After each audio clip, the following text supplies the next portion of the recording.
আলুগুলো দিলাম। এবার পেঁয়াজগুলো দিয়ে ভালো করে আমরা মিশিয়ে নিব।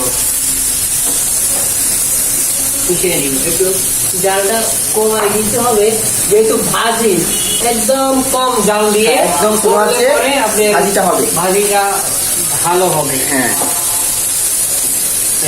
দেখতে পাচ্ছেন সম্পূর্ণ মেডিসিন আলুর মধ্যে মিশানো হচ্ছে। হ্যাঁ ওকে, ভালোভাবে মিশানোর পর আমরা এটাকে ঢেকে রাখবো। একটু পানি দিব না, কোনো পানি হবে না, সম্পূর্ণ তেলের মধ্যে ভাজা। হ্যাঁ, পানি তেল একটু বেশি করে দিবে, তাই তো? তেল একটু বেশি লাগে, তেলের সাথেই ভাজিটা হবে। আর যখন পানি দিবেন তখন আলুগুলো হয়ে যাবে নরম, হ্যাঁ সেই মজাটা পাবেন না। আর সম্পূর্ণ তেলের মধ্যে যখন আলু ভাজবেন, আলুগুলো থাকবে হিট প্রুফ, মানে একটু শক্ত টাইপের, আপনি খেয়েও মজা পাবেন। এই মোটামুটি আমাদের এখন একটু ঢেকে রাখবো আমরা 5 মিনিট। প্রিয় দর্শক, আমরা এখন ঢাকনা উঠে দেখবো কি পরিস্থিতি।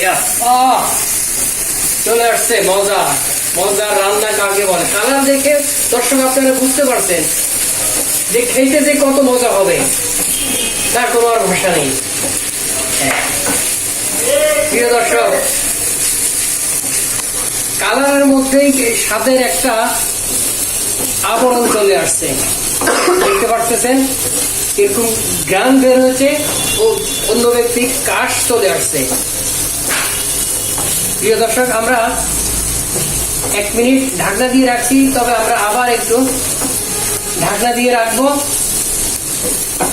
এরপর আবার 1 মিনিট পরে আবার উঠে আমরা বিকল্প ব্যবস্থা নিব। প্রিয় দর্শক, দেখতে পারতেছেন আপনারা আলু হয়ে গেছে। এখন আমরা এই আলুর মধ্যে দেখবেন একটি ডিম দেখতে পারতেছেন।